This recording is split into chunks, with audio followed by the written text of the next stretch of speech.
You're listening to the Pharmacy Podcast Network.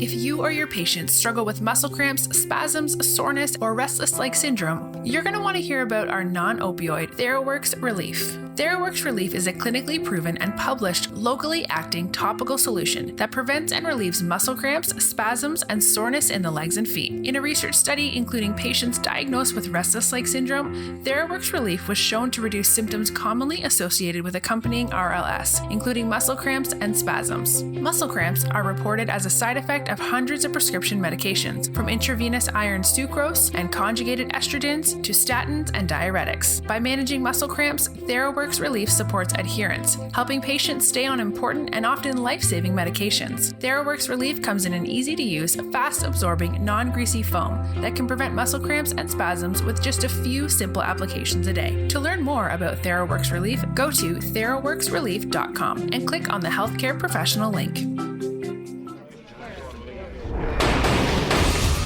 You're listening to the Gavel and Pestle Podcast with Darshan Kulkarni. The Gavel and Pestle Podcast, where the law of the land intersects with the business of pharmacy. Hey, this is Darshan. Just before you listen to the podcast, make sure you remember this is not legal advice. This is also not medical advice, and it's not construction advice, so don't take construction advice from me. Also, this does not create an attorney-client relationship, so don't be saying that I just gave you legal advice again. Talk to a lawyer who knows you, that can give you advice that's right for you. Thanks again. Keep listening. We'll talk soon. On today's episode, we're diving a little deeper into telemedicine to discuss its impact on the life sciences. In our previous episode, we discussed what telemedicine is, what it could be, and how it relates to toe socks. My name is Major, and I'm here with Darshan Kulkarni. Hey, Major, so we've established that toe socks are critical in the experience and practice of telemedicine. And bees' knees. Like, I was thinking Burt's Bees and like a bunch of Carmex-like things that I have no idea. And actually, both of those... Feet, never mind. So, Darshan, today we're talking about telemedicine, specifically its impact on the life sciences. What do we have for that? So I think that what we've got to start thinking of when we think of the life sciences is what are the opportunities and what are the reasons that physicians interact with other physicians, or what opportunities do pharmaceutical companies have to engage with physicians? And how would a system like telemedicine or even telepharmacy help with a system like that? So I think the first and big one is going to be, and it's already happened, which is surprising to a lot of people, are what I call virtual studies. And there are companies, I believe Pfizer was the one that did it, a really famous one where they tried to do a virtual study, and they said, you know what, the patients can be where they are, the physician will be accessible, and the patients can ask questions. Maybe you have to go in for an initial visit, but a lot of the follow-ups can be done virtually. And maybe, and again, I don't know the specific protocol that was used in the case of that specific study, but it could be a whole discussion on, we are allowing for physicians to engage remotely with these patients, and these patients don't have to leave, and maybe we use nursing and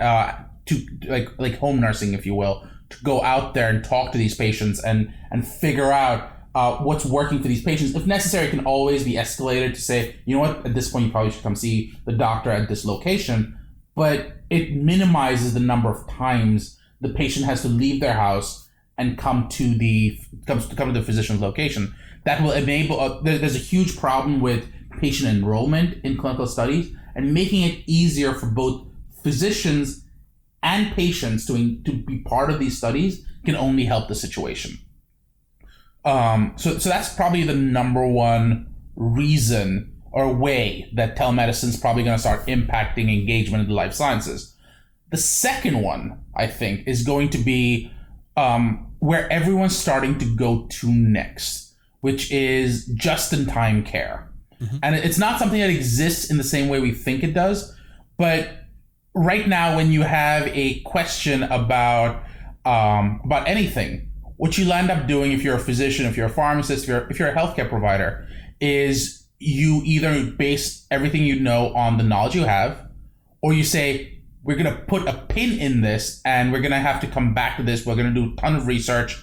We're going to try to find the doctor we need. We're going to reach out to the people we need to, and let's follow up. What this type of system will allow is virtual connections. So if you have a question about your drug, you can directly, using a system like telemedicine, log in and go, I want to talk to a sales rep. I want to talk to someone in medical affairs and ask a question about the drug that I'm about to prescribe. Does this drug work in these situations? And now with someone on the phone, with someone virtually available, they can answer your questions. They can look into and do real-time research, and you get real-time information that allows you to make the best decision possible for your patient.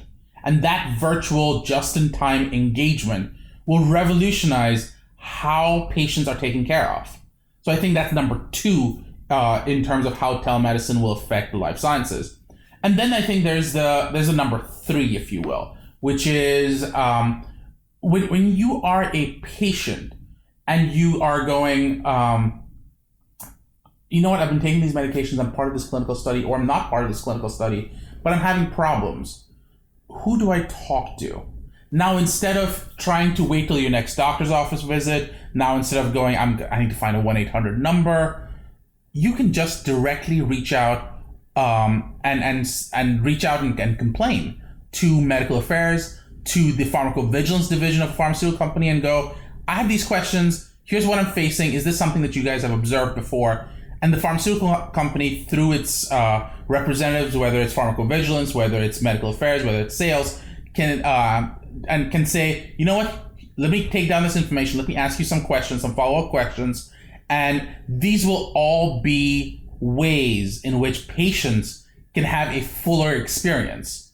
And this will allow a pharmaceutical company to start trending data in a much faster and patient-responsive way. And I think that's going to be the future of telemedicine and life sciences. Did any of that make sense, or did I just sort of talk over you?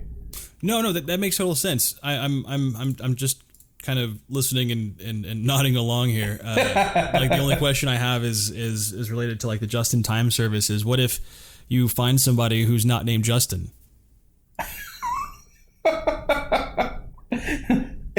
At that point, you just need to work with Sarah. Those are the only 2 options. But no, I think that the big question becomes what happens, and I think this is a valid question that I hadn't even thought of, which is if you are helping with just-in-time services, because that's what telemedicine allows, right? Does a pharmaceutical company start taking on liability? Or does it still remain with the physician because the pharmaceutical company specifically would disclaim liability and say, we're not giving you patient-specific advice, we're telling you information about the drug, what you do with your patient is up to you. Right. And I think that's probably one of the things that's probably gonna need to be addressed. Obviously, in those cases, you also need to be worried about those archaic laws. You need to be worried about like payment parity, because that's a huge issue in telemedicine, because people are going, well, how do I make sure that I'm getting paid adequately? Is my use of a specialist, for example, let's say pharmaceutical company goes, you know what, I don't know the answer to this question. Here's another person to talk to. Those types of, it makes for opportunities that didn't exist before. I mean, that's what technology does, right? It's like you don't know where you're going to put the disclaimer for all of that. Like, where am I going to say, oh, this isn't working, or like, oh, information received can be, used against you if you're like in debt collection with regards to like a medical payment, or if your information received cannot be used or as legal advice, right? Those kind of or medical advice in this case. Yeah, right. Where is that going? Well, in medical affairs, where's this going to actually be shown, or what's the acceptable standard? There isn't one yet. There isn't one yet, but I think that's the beauty of it. I think the beauty is not saying we know all the metes and bounds, and therefore it's easy to play in this ball pit, if you will. Mm-hmm. It's better to say, you know what? We're going to be able to help patients better. And yes, there's a little bit more risk involved, but that little bit more risk is not because we're doing something dangerous, but because we're actually helping patients. And isn't that why we got into the business of the life sciences in the first place? To help patients? So if it's not dramatically increasing the amount or the number or the volume of risk, but it's instead taking on a little bit more risk so that the patient is better addressed with or without your drug, I think overall most physicians, most caregivers would say that that's a good thing. So I think that's gonna land up being a huge game changer as we continue in the life sciences. And then always there's toe socks. There's always toe socks with bee's knees. Okay. So, any other questions, Major? I mean, I'm pretty much set. We're actually going to put a link to the map of states that have telemedicine in the show notes. So if you guys have any questions, we can answer that. But I think we've pretty much wrapped it all up. But on today's episode, we've discussed telemedicine with a focus on its impact on the life sciences. And next episode, I think we're going to talk about a pretty awesome tool, blockchain. It's going to be neat. Oh, that's going to be a fun one. Yeah, I'm excited. Really long one, too. All right, guys. Take it easy. Thanks, guys. Bye. Hey, this is Darshan. Thanks for listening in. I really want to talk to you. You can also find me on LinkedIn at Darshan Kulkarni. And if you want to find me any other way, but you can always email me as well. Darshan@conformlaw.com. Thanks for listening in. I'm really excited to hear from you.